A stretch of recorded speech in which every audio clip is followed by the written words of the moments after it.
Olá, muito boa noite. Gente, eu tô enferrujada. Muito boa noite. Eu sou a Erika Franco, sou apresentadora do Cinema em Pauta. E hoje estamos fazendo algo diferente. A gente sempre apresenta o programa no YouTube e hoje a gente decidiu trazer aqui pro Instagram pra ver como ia ser. Boa noite, Flavinha. Tem várias pessoas entrando. Vocês estão ouvindo um pouquinho? Eu acho que estão ouvindo, né? Estão me ouvindo bem? Pelo amor de Deus, uma alma boa me fala. Oi, Amanda. Estão conseguindo ouvir a música? Hoje a gente vai falar de Bastardos Inglórios, Arthur. E essa música que a gente tá ouvindo, inclusive, faz parte da trilha sonora do filme. Eu gosto sempre de abrir assim. E vamos esperar o pessoal entrar pra gente poder conversar. Obrigada, Heitor. Falou que estão me ouvindo. Que estão me ouvindo, sim. Graças a Deus. Sejam muito, muito bem-vindos. Pra gente entrar nesse clima tenso. Bem, vamos lá.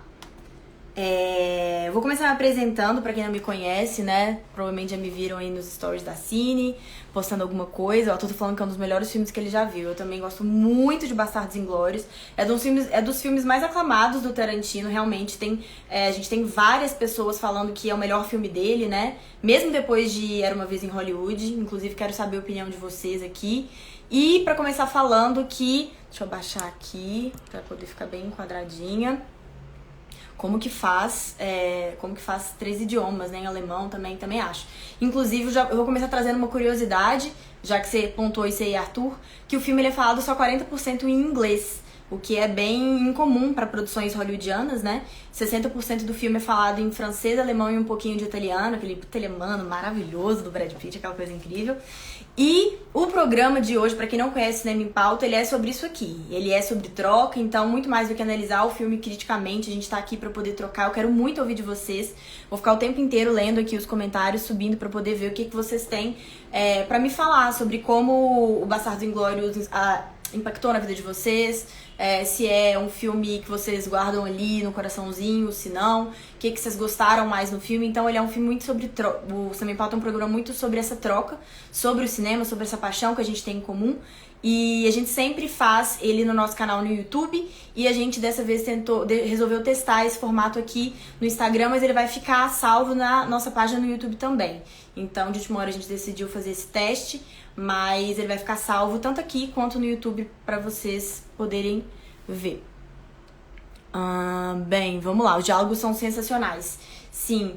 O Dan tá falando que nunca viu. É um filme que vale muito a pena ver mesmo. Vou começar falando que é um filme que ficou 10 anos ali na gaveta do Tarantino. Na verdade, ele começou... Eu tenho uma colinha aqui, né, gente? Porque tem muitas informações. O filme começou a ser escrito em 1998. Ele foi escrito antes de Kill Bill, inclusive antes dele rodar Kill Bill. Mas ele não conseguiu achar um final pro filme. E aí ele engavetou o filme e decidiu filmar Kill Bill antes... por causa desse problema com o final. Então o filme foi ser filmado em 2008, foi ser lançado em 2009, inclusive ele entrou numa lista dos filmes mais gongados, no sentido de uma aposta que ele não ia sair, porque era um filme super complexo para ser gravado, etc. Mas o filme acabou saindo no ano seguinte, em 2019, e naquele momento foi o filme mais... com maior repercussão positiva do Tarantino, porque ele foi indicado a 8 Oscars. Superou até Django Livre, que é a maior bilheteria do Tarantino até hoje. Bem, deixa eu ler aqui o que vocês estão falando aqui comigo, pelo amor de Deusinho. O Arthur tá falando que gostou muito do piti do Brad Pitt matando os nazistas. A Carol tá falando que nunca assistiu, mas pelo tanto que a galera fala, vai assistir. Assiste mesmo, Carol, porque é um filme assim, que eu recomendo pelo menos assistir.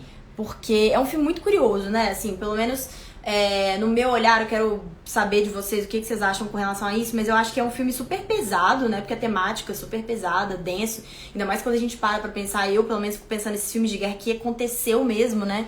De verdade, isso é um pouco chocante, a gente fica um pouco deslocado, assim, dessa realidade, mas o filme é muito satírico, ele é cômico, ele tem uma coisa, assim, né?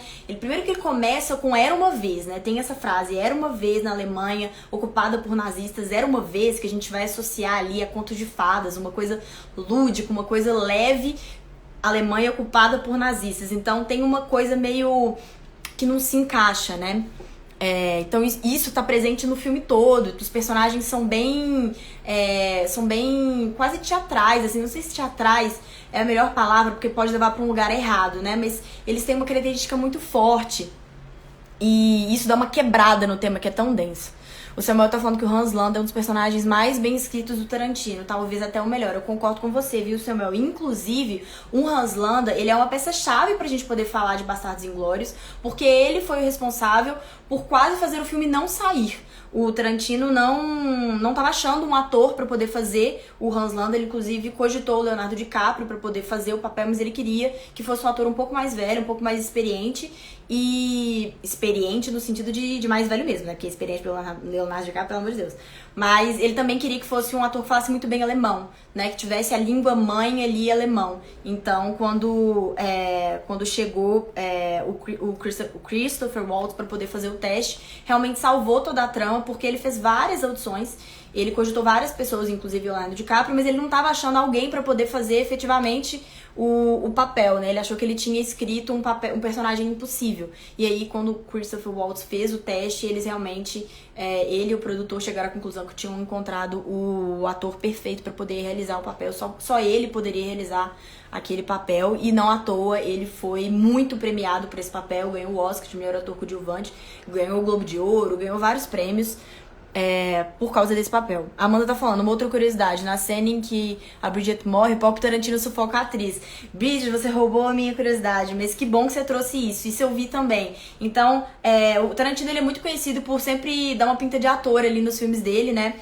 Uma curiosidade sobre o Tarantino, ele queria ser ator, ele estudou pra ser ator, mas ele viu que não era muito a dele, ele achou que ele não ia ter muito sucesso na carreira. E aí, ele decidiu partir pra carreira de diretor. Ele é um cinéfilo, numa Blockbuster, eu esqueci o nome disso. Num lugar que alugava filme. Gente, a pessoa millennial tá dando tilt na cabeça. Mas enfim, então ele consumia Voltei, né? Eu voltei? Pra mim eu voltei. Eu mudei aqui pro meu 3G. Voltou? Fala aí pra mim, gente, se voltou.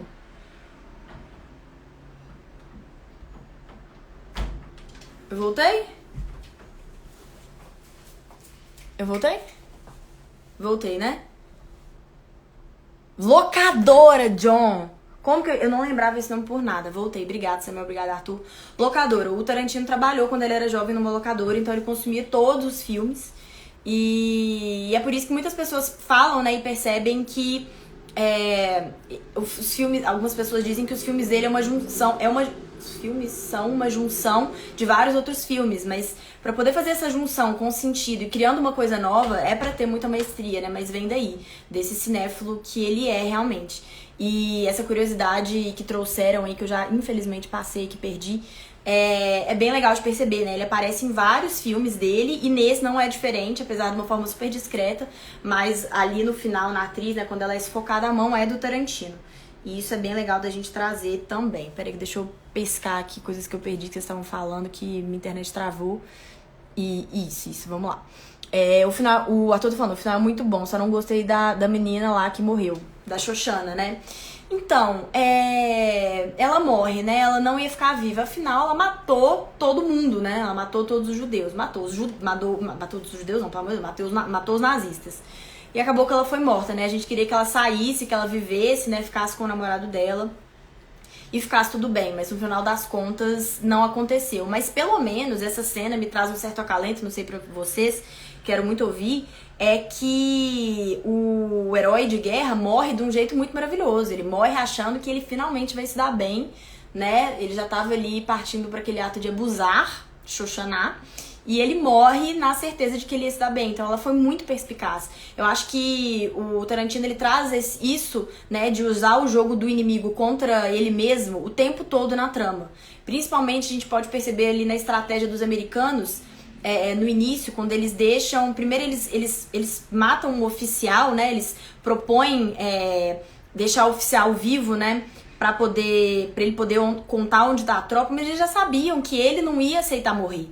Porque era um cargo alto e pátria, etc e tal, ele não ia morrer. Mas fazem isso justamente pro soldado que tem uma patente menor, que tava cagado de medo, já ver o que ia acontecer com ele e então realmente contar onde estavam as tropas. E no final das contas, a estratégia até que eles falam pra ele usar com o próprio Hitler, né, na hora de contar o que aconteceu ali, faz com que eles fiquem protegidos, porque a forma como eles operam acaba não se espalhando e as tropas ali acabam ficando meio cegas com relação ao que vem dos Bastardos Inglórios. Então, acho que ele usa esse tempo todo a estratégia do inimigo sendo usada contra ele mesmo. A Thaís tá falando que o elenco todo é maravilhoso, e é mesmo. Foi um filme muito premiado, né? Muito indicado. Foi o filme, antes de Once Upon a Time in Hollywood, foi o filme mais indicado, né, a prêmios do Tarantino. Ele é atualmente a terceira bilheteria do Tarantino, ele fica atrás do Django e fica atrás de Era Uma Vez em Hollywood, mas na época que ele foi lançado ele ficou em segundo, né? E a bilheteria dele com o Once Upon a Time in Hollywood é bem parecido, inclusive, que já vai completar mais de 300 milhões de dólares, quase 400 milhões de dólares ao redor do mundo todo. Sem spoilers no chat. Ih, Cristo. Eu acho que, infelizmente, aqui vai rolar alguns spoilers, mas não se preocupe porque vale a pena ver o filme mesmo assim, né? O Jonas tá perguntando se eu sou a dona da página, se eu sou estagiária. Isso é um segredo que eu não posso revelar. Vamos deixar aí no suspense.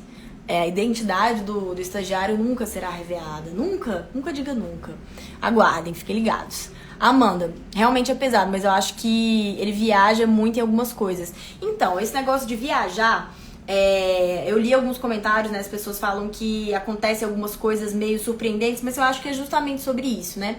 Muitas vezes as pessoas têm um olhar vingativo sobre essa história do Tarantino. E eu já ouvi em algumas entrevistas ele falando que não é sobre ser vingativo, não é sobre uma vingança, e sim sobre reescrever a história, né? Quem diria que fazer um filme de época você não precisaria, né, tá fiel aos fatos da história. Então ele usa muitas coisas, ele bebe de muitos fatos verídicos, ele bebe de fatos, ele bebe de coisas, de fontes não ficcionais, mas tem muita coisa assim inventada, vamos dizer assim, criada, mas muito mais no sentido de poder reescrever a história, no sentido de poder dar um outro desfecho para aquela história, o que ele faz também com Era Uma Vez em Hollywood, né, pegando uma história que aconteceu e dando um outro desfecho. Se ele pudesse reescrever a história, imagina como seria o mundo, o que teria acontecido se isso tivesse acontecido. E, inclusive, é baseado, esses fatos reais, eles existem, né, existia uma operação que se chamava Operação Green Up, que era ali do serviço secreto americano, que se infiltrou ali em países que foram ocupados pelos nazistas. E também essa questão da atriz também, a atriz alemã. Se eu falei o nome dela, vai ser uma tragédia por causa da minha pronúncia. Mas realmente existiu uma atriz alemã que trabalhou também com o serviço secreto. Então ele bebe dessas fontes, né, que são reais, e cria uma história dele. O que eu acho muito interessante, porque é isso, é sobre cinema, é sobre você poder escrever sua própria história. Se no cinema tudo não for possível, onde vai ser? Né? Eu acho que é um pouco sobre isso. O Ned tá falando, está em terceiro lugar na minha lista do Tarantino.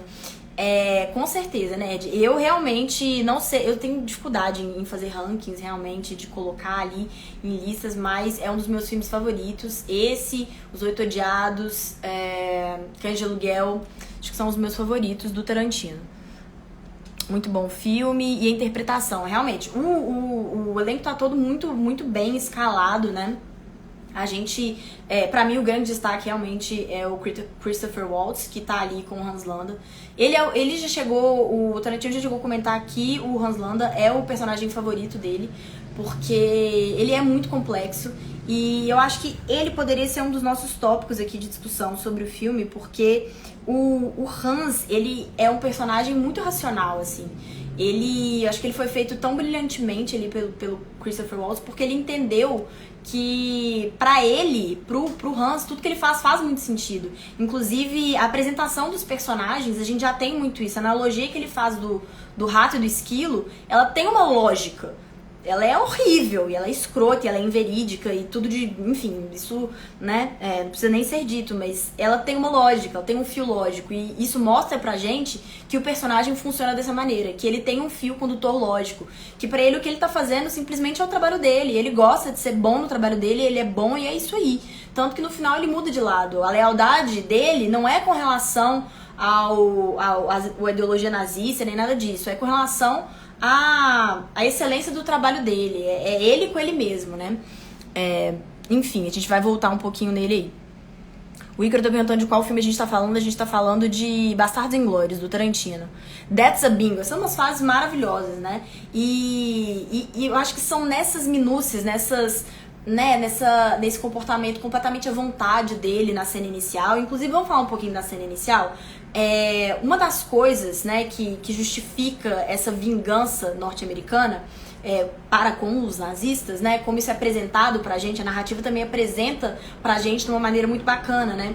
A gente tem um plano abertão, uma coisa super bucólica no campo, tons quentes, né, e isso é primeiro quebrado com a chegada do Hans Landa e dos soldados dele, e aí a gente consegue começa a se formar na sutileza aquela tensão. Ele chega super relaxado, super à vontade, super folgado mesmo, ele tá dominando aquele espaço, e apesar do diálogo inicial, né, desse diálogo inicial ser maravilhoso, a gente tem as tensões ali faciais mesmo dos dois atores, né, a gente tem a interpretação que dá aquele tom tenso, denso, e vai se intensificando, né?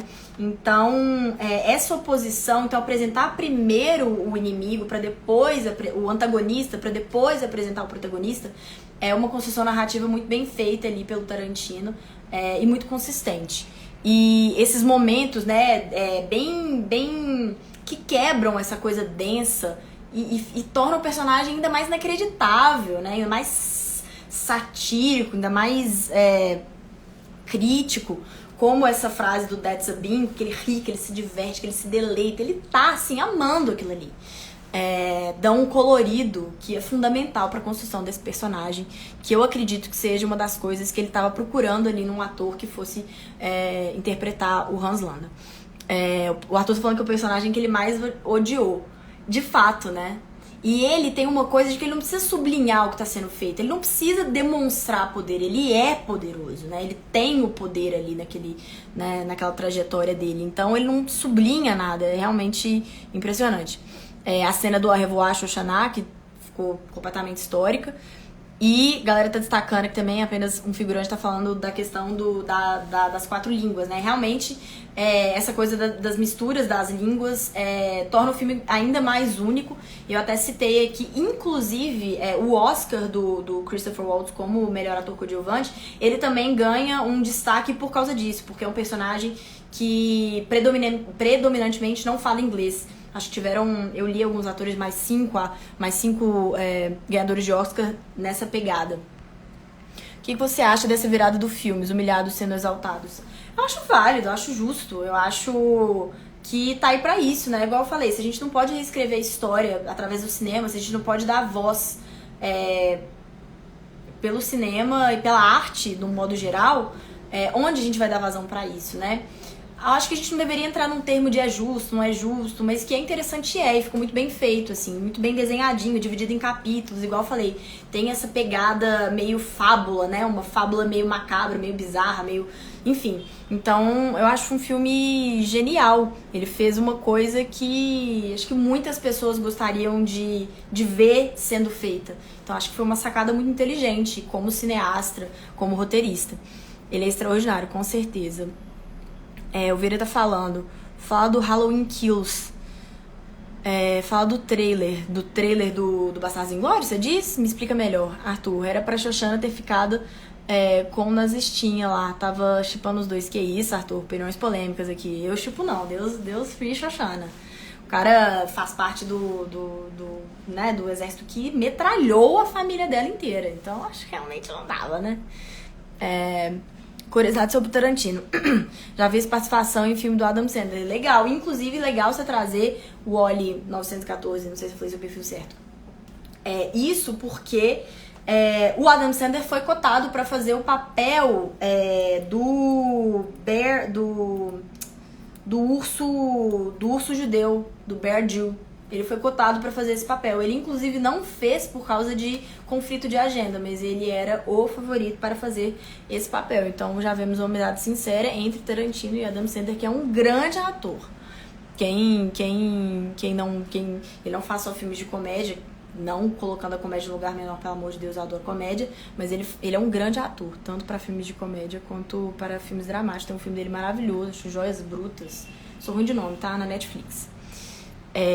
Voltou, gente, eu subi muito. Perdão, tá? A Thaís tá falando, tive pena do personagem do Daniel Bro, não sei falar esse nome. No final dele com a Xoxana, ao som da música Morricone, não sei falar essa palavra. Lindo. Teve pena dele? Eu tive pena nenhuma. Eu tive não, mas eu entendo. É engraçado, né? Dependendo da narrativa, a gente se apaixona pela pessoa que não é muito legal. A gente se afeiçoa pela pessoa que não é muito legal. Eu achei mais que justíssimo ele morrer. Inclusive, é muito engraçado porque a gente tem realmente... a gente começa a se afeiçoar com esse personagem, só que logo antes de morrer, ele mostra quem ele é. Porque ele era uma pessoa que não aceita não. Foi super agressivo com ela, ameaçou logo antes de morrer e quebra o feitiço, né? Então, aquele tiro nas costas, pra mim, foi bem merecido. A The Funeral Party tá falando que é a primeira live que ela vê. Nossa, tô muito feliz, muito obrigada.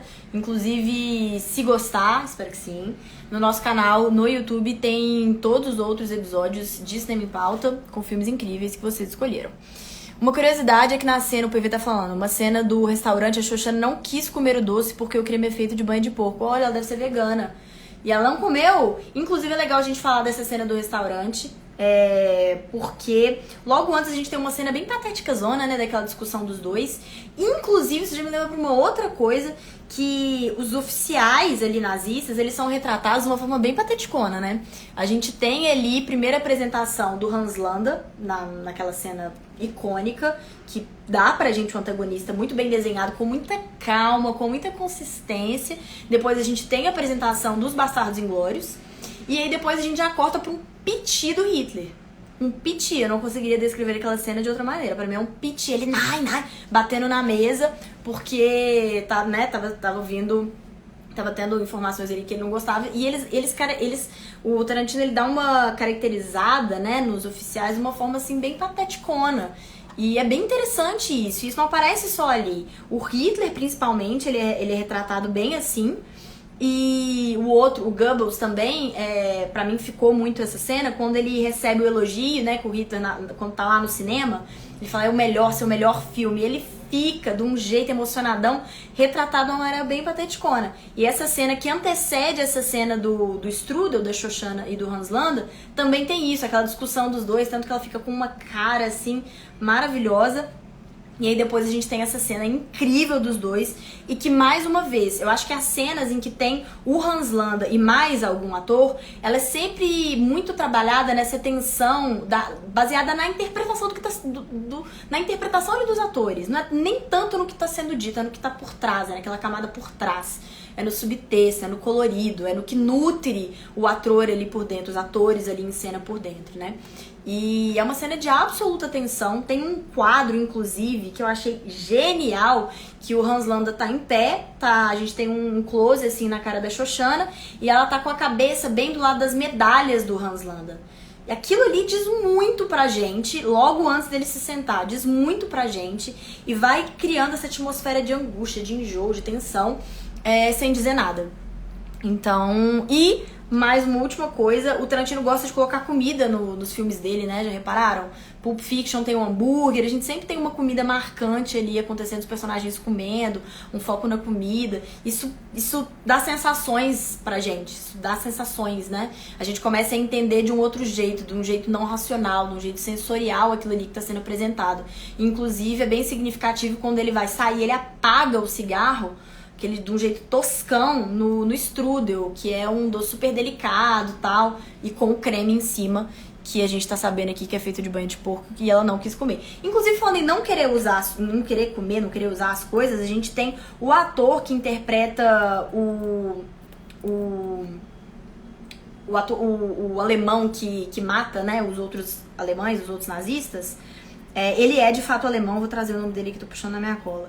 Ele... Ó, Til Schweiger. Não sei se eu falei certo, provavelmente não. Mas esse ator, ele é nascido na Alemanha e ele se recusou a usar o uniforme nazista, né, em papéis no cinema. E ele só aceitou usar o uniforme nazista no filme, né, no Bastardos Inglórios, se todas as vezes que ele usasse o uniforme ele estivesse matando nazistas. Então, uma curiosidade interessante. Outra coisa que eu acho legal da gente trazer também é que o filme, obviamente, aparece várias vezes a suástica, que é o símbolo nazista. E na Alemanha, como é proibido por lei, esse símbolo foi censurado, ele não aparece. Nas campanhas de divulgação, ele não aparece. Super justo, né?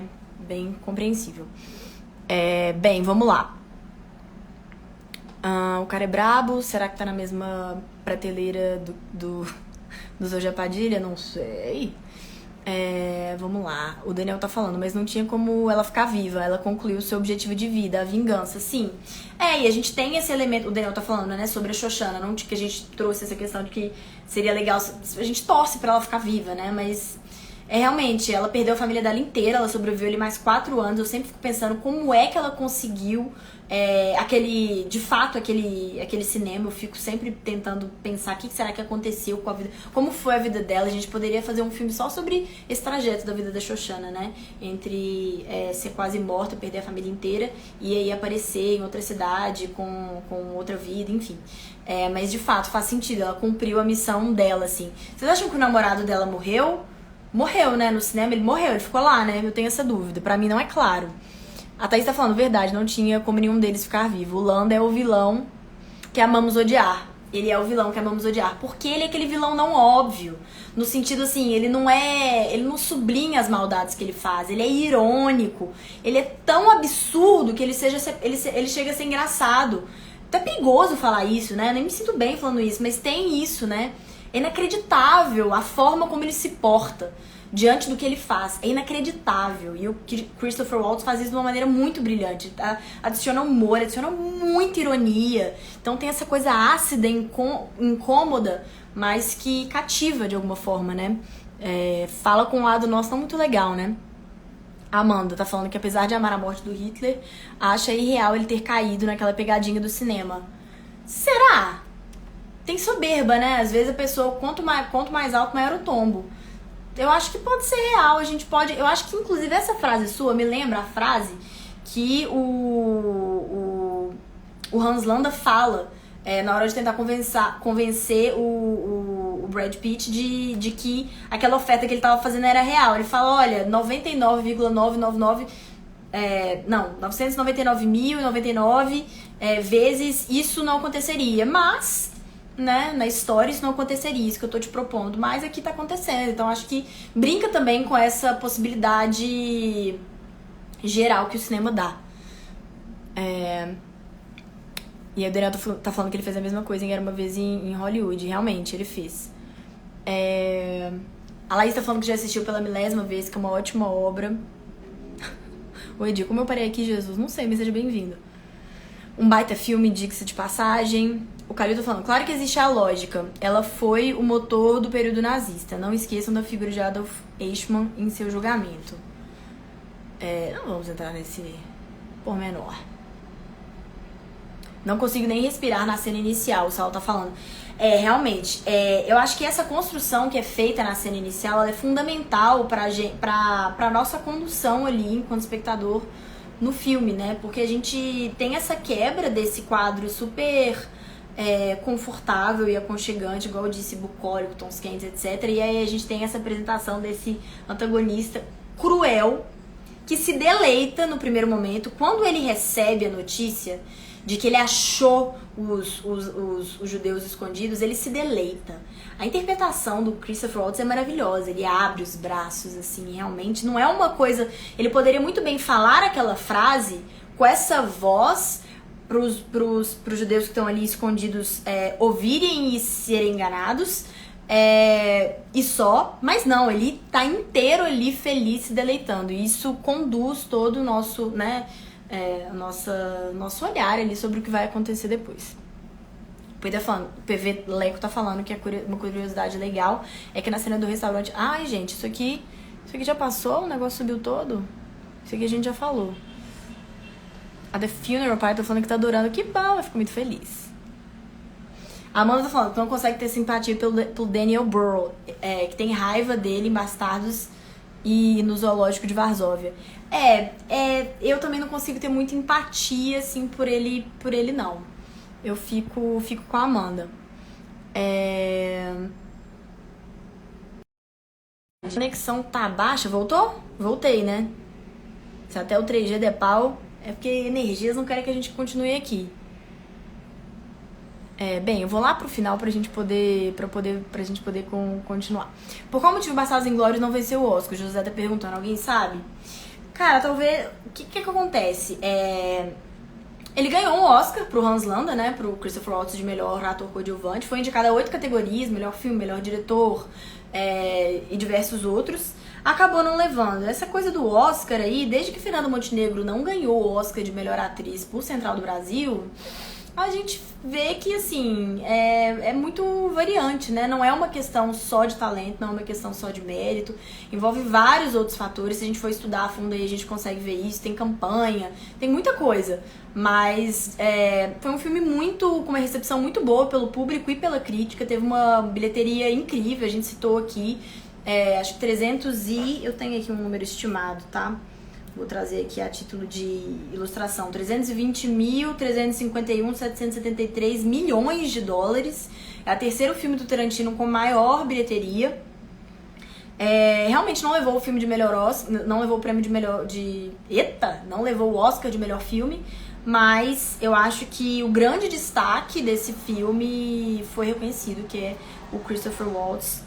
E é isso, né? Ele foi indicado também. Ele ganhou, inclusive, gente, ele ganhou no Festival de Cannes, que foi onde o filme estreou em 2009. Ganhou o BAFTA, ganhou o Globo de Ouro. Foi realmente muito premiado e mais indicado do que Bastardos Inglórios, só Once Upon a Time in Hollywood, que foi o último do Tarantino. Inclusive, a todos que estão presentes aí, vocês sabiam, acho que os fãs de Tarantino todos sabem, né? Que rola um boato de que ele vai fazer só 10 longas, 10 filmes, né, na carreira. Quando, na conta que ele faz, o Era Uma Vez em Hollywood seria o 9º, e aí quando isso aconteceu, perguntaram muito pra ele se ele ia manter isso, ele falou, não sei, ele fez a indecisa e não sei. O que vocês acham? Ele vai fazer mais de 10? Ele não vai fazer mais de 10? Outra coisa que eu acho legal a gente pensar, como a gente disse aqui no início, Bastardos Inglórios foi um roteiro que ele guardou 10 anos na carteira ali, guardou na gaveta, porque ele não sabia como terminar o filme. Inclusive eu acho que a espera valeu a pena, porque o filme terminou de uma maneira muito consistente. Eu achei muito bacana, inclusive a cena final de Bastardos Inglórios, eu acho que ele faz uma brincadeira maior ainda com o cinema, né? Porque tem essa brincadeira o tempo inteiro. A gente tem o oficial que vai fazer a missão especial, né? Acaba morrendo. Mas ele era crítico de cinema, então ele tem um entendimento geral de cinema. A gente tem essa coisa do cinema mesmo, ser onde vai acabar com a guerra. A gente tem a questão que eles colocam da Alemanha tá querendo superar Hollywood, por isso que tá investindo tanto em cinema. Então o cinema tá ali muito presente nessa obra, que é um filme, então a gente tem uma metalinguagem bem interessante. E no final tem aquela frase, né? Eu acho que quando ele termina de fazer o símbolo da suástica no Hans Landa, a gente tem aquele... É contra-plongé? Cineastas aí mesmo, me corrijam. Que a gente vê assim de baixo o Brad Pitt falando que acha que foi o masterpiece dele. E aí acaba. Foi a grande obra dele. E na hora que acaba, já logo aparece Written and Directed by Quentin Tarantino. Então acho que ele também faz essa brincadeira, sabe? Do masterpiece que foi ele da fala do Brad Pitt e teve... E ser... Talvez ele considere que esse filme foi um dos masterpieces, foi o masterpiece dele, não sei. Acho que essa coisa aí também tá bem, bem presente. O final é fantástico mesmo, a Lua tá falando. Eu acho que o final fecha bem, assim, o filme. A Aline tá falando, acho que o Tarantino terá que fazer mais filmes, sim. Mais um eu acho que ele faz com certeza. Agora, mais que isso, já não sei. Mas eu tenho uma suspeita de que ele parta pra outros... Ele não vai parar totalmente, eu acho. Acho que se bobear ele faz uma série, imagina. Ele já dirigiu episódio de série. Com certeza, o Daniel tá falando, com certeza vai fazer mais. Ele é jovem, tá em ascensão. Mas ele tem essa coisa, ele já falou que ele não... que ele não quer, tipo, ele não quer fazer mais do que o necessário pra meio que desandar a obra, sabe? Ele até cita alguns outros diretores que rumores, tá? Não sei. Que acha que foram por esse caminho, assim, acabaram fazendo mais quantidade do que se preocupar em qualidade. E não é isso que ele quer ter 10 filmes supimpa. Pelo menos essa já foi uma coisa que foi dita antes por ele. Mas a gente evolui, muda de ideia, né? Tanto que quando foram questioná-lo sobre isso, quando saiu o 9º, né, filme, ele falou, não sei. Tem uma pergunta aqui, deixa eu ver se a gente consegue... Ai, não tô conseguindo abrir. A Linda falando que, de longe, Bastardos é o filme dela favorito. É um ótimo filme pra se ter como filme favorito, creio eu. Eu acho um filme incrível, é um filme super que entretém, que mistura várias coisas, mistura história, mistura ficção. Tem um humor, tem uma comédiazinha ácida, tem uma sátira, tem uma ironia. Os personagens são super marcantes, ótimas atuações, direção de arte, o filme é todo cheio dos detalhes. Inclusive, falando em detalhes, vou trazer aqui o detalhe do leite, né? A gente tem o leite ali marcado, é um elemento que não é jogado fora, é um elemento que é apresentado ali no início, que é marcante ali do Hans Landa, da cena do Hans Landa e da Shoshana. Inclusive, quando ele tá entrando na casa ali do camponês, do criador do produtor de leite, a gente consegue ver as vaquinhas leiteiras no fundo. Então tudo tá muito desenhado, muito amarrado. O fato dele beber 2 copos de leite, dele beber numa golada, né? Enfim, e de depois, né, na cena do Strudel, quando ele pede um copo de leite pra ela. Então tá tudo muito bem amarradinho ali. É um detalhe super legal da gente falar. Outro detalhe legal também é que logo na apresentação ali dos Bastardos Inglórios, na arma, na espingarda de um deles, agora não vamos lembrar exatamente de qual deles. Eu acho até que é do personagem do Brad Pitt. Mas tem lá escrito, tem talhado Bastardos Inglórios, e no taco do Bear Jew tem talhado vários nomes e tem o nome da Anne Frank. Então tem vários detalhezinhos assim que são pontuados no filme do Tarantino, que é muito bem construído, que a gente fica vendo várias vezes e vai se deleitando, né? Enfim, da forma como ele realmente constrói, como ele amarra essa narrativa. O José tá falando que a Fernandinha foi injustiçada. Muito. Eu não vou nem entrar nesse mérito. Inclusive, a gente fez um Cinema em Pauta sobre Central do Brasil. Assistam, tá lá na nossa página no YouTube. E, inclusive, eu tô com essa intenção forte de trazer mais filmes nacionais aqui pra gente conversar sobre o Cinema em Pauta, porque o nosso cinema nacional é muito rico, muito maravilhoso, e a gente precisa valorizá-lo. Eu, como atriz, tenho essa obrigação.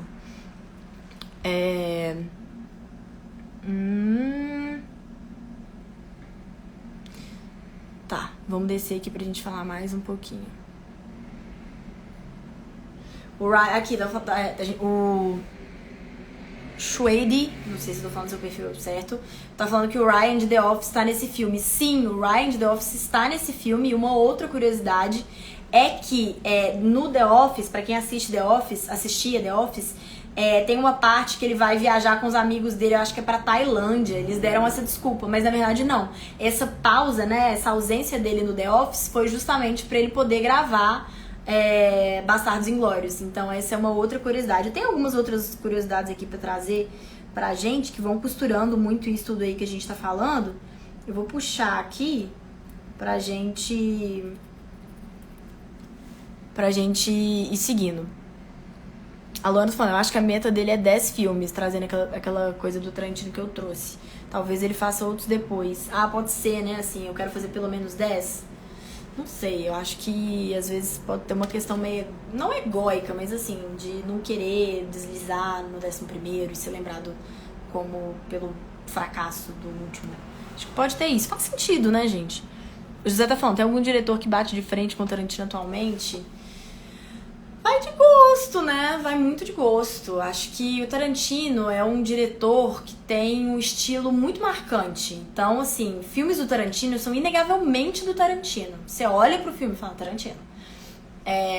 E, assim, eu acho que dos diretores e diretoras, importante, contemporâneas, talvez a gente não tenha, pelo menos de primeira, que uma marca tão forte. Mas Acho que a gente tem muitas opções hoje em dia. Várias opções. O Sam, né? Sam Alves, esqueci o sobrenome agora, mas acho que, não sei, assim, acho que tem uma briga boa aí com ele, com certeza. Não só diretores norte-americanos também, né? A gente tem vários aí, o diretor, por exemplo, de Parasita, diretor sul-coreano, enfim. Acho que tem uma briga boa, sim, mas o Tarantino faz filmes bem populares, né? Um filme tem uma cultura pop, então ele ganha uma dimensão, ainda mais por ser da indústria hollywoodiana. Ele chega em muitos lugares, né? Ele tem muitos fãs, porque ele também consegue chegar em muitos lugares. Eu acho que tem isso. O Leandro tá falando que acha que o melhor filme dele é Django. Eu gosto muito de Django. Mas não é o meu favorito. Eu gosto muito de Django, mas não é o meu favorito. Porque eu acho que a trama... Eu acho que uma das coisas mais legais dos filmes do Tarantino, isso é uma opinião totalmente pessoal, né?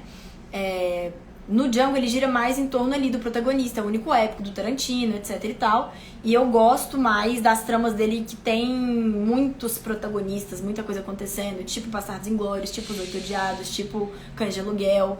Então muito mais por esse motivo. A Aline tá falando, o papel do Eli Ruth, pronúncia da atriz hoje, tá? Que quase foi pro Adam Sandler, gente, socorro, não imagino isso. Pois é, menina, você acredita? Quase foi só por causa de conflito de agenda. Inclusive, tem várias dessas curiosidades que eu trouxe, mas que eu acho que fica cansativo a gente ficar falando, batendo nessa tecla. Tem vários disso, né? Quase foi fulano, não foi por causa de conflito de agenda, vários. E é engraçado a gente pensar sobre isso, né? Inclusive, me lembrou aqui agora, uma coisa que não tem muito nada a ver, mas tem a ver por causa desse tema, da Anne Hathaway, do Diabo Veste Prada, que quase não foi ela, não era pra ser ela. Eles ofereceram papel para Rachel McAdams várias vezes, ela recusou várias vezes. E ela foi, assim, e a Anne Hathaway que foi atrás desse papel, insistiu e conseguiu. E hoje eu não conseguiria imaginar o filme com outra atriz fazendo. Então, me lembrou esse caso, mas aqui no Bastardos Inglórios também tem muito isso. A Karen tá falando que pra ela, Bastardos Inglórios é o melhor filme dele. A Luana, lá vai ficar salva? Vai. Aqui e no nosso canal no YouTube. Estão perguntando do filme da Vida Bela e tal. Aline, assim. Tim Burton. Eu não consigo imaginar nenhum diretor atualmente que misture tanto gênero e tantas referências que temos de diretores fodas assim. Eu acho que o Tarantino tem um estilo bem único dele, assim. Ele é bem... Agora, eu sempre pedi agora pra falar nomes de diretores aqui que competem com ele, é sacanagem, né? Não vou conseguir. No ao vivo aqui não me preparei. Mas é um pouco sobre isso. Deixa eu ver o que mais que eu posso trazer aqui pra gente. Questão da vingança, a gente já passou, né? Que o filme, ele não é muito bem uma questão, né, dele de se vingar dos nazistas, mas sim de uma possibilidade de reescrever a história. Um fator muito importante que a gente precisa citar aqui, inclusive, uma curiosidade, nossos programas do Cinema em Pauta, normalmente eles duram em torno de meia hora, 40 minutos, assim. A produção me pede pra manter em meia hora, mas eu nunca consigo. A gente já tá chegando aqui em quase 50 minutos, então eu já vou me encaminhando pro fim. Vou dando aquela revisada nos tópicos que eu trouxe, que eu acho fundamental a gente conversar, trazer. E vou pedindo pra vocês fazerem as últimas considerações, se tiverem algum tópico que querem deixar aqui pra gente poder conversar. Pra poder ficar fluido também pra quem quiser assistir depois, né? Mas eu acho que a gente já passou assim por bastante aspectos do filme e é um pouco sobre isso mesmo. Mas eu acho que a gente não pode terminar aqui o programa sem falar da trilha sonora, que é única pra esse filme. Fundamental. Inclusive, quem chegou depois, eu comecei a live colocando um pouquinho, né? Uma das faixas da trilha sonora do filme. E ela ajuda muito a compor todos os momentos de tensão, de construir essa atmosfera, principalmente ali na primeira cena de abertura, né? Dos momentos que a gente não tem muita fala, que o silêncio é muito preenchido, que o silêncio é ensurdecedor.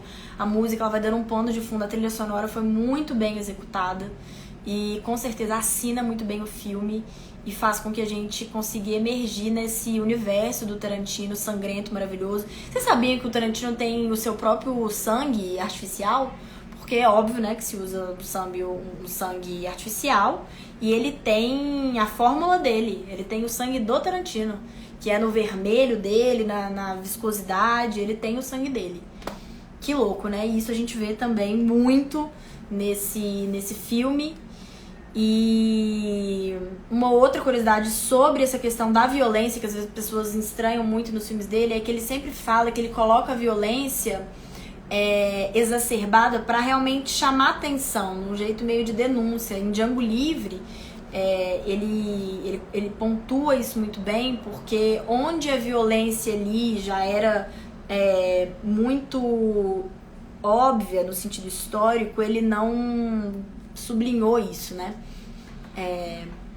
Mas onde ela é mais velada, ele faz questão de pontuar do jeitinho dele, amorosamente sangrento. Bem, gente, eu acho que é isso. Aqui, a Aline tá falando que tem essa trilha sonora salva no Spotify. Depois ouçam a trilha de Os Oito Odiados. Eu acho que é a única trilha sonora que foi realmente criada, no sentido de que as músicas foram criadas, as outras não. São músicas que já existem e que são adaptadas pro filme. A trilha dos Oito Odiados é incrível também. Ela tem uma tensão absurda. Bem, gente, eu acho que é isso. Vamos ficando por aqui. A live vai ficar salva, tanto aqui quanto no nosso canal no YouTube. O Cinema em Pauta é um programa que acontece sempre ao vivo, normalmente quinzenalmente, com filmes que vocês escolhem. A maioria dos nossos filmes são escolhidos em votação por vocês. Normalmente a gente faz essa votação no nosso canal, na nossa enquete no YouTube, porque a gente tem como colocar mais opções, então só por esse motivo. E normalmente nosso programa também acontece no YouTube. Hoje a gente fez essa edição aqui no Instagram para poder testar, para ver como é a recepção de vocês.